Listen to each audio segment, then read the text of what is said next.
ka von de lau khasiam thu kong pia nang ta ho lung kum khamin va bangin ilam khoma izam lau khazatam khwa mial sum hen kol sudi ke kwa pe fa pai veng mo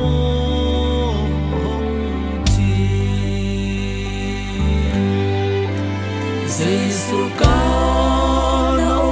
kaza Calvary sing tong pan kei mahang en gi gein a khi tui loa hen kol tang lau kha zatam hen kol va su ding in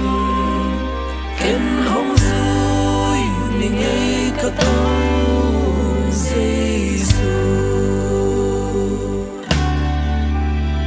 in le lo sum le pai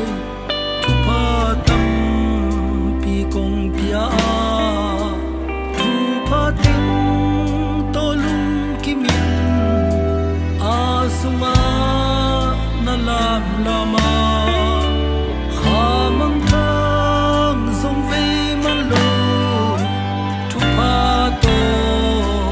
buai luan le kei guak be va pai veng mo hong chi Giêsu ca no ca sa Calvary sing tong pan kei tang in va kwa in chi a khi tui loa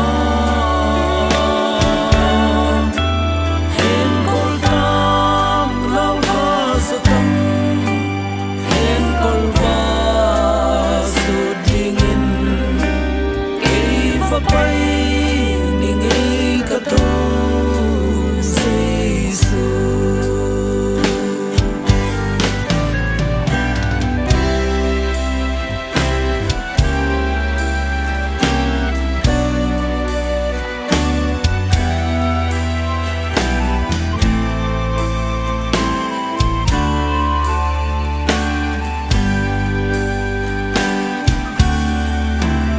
nang la kha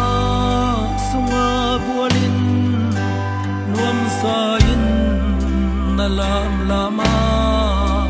si santo katat sa te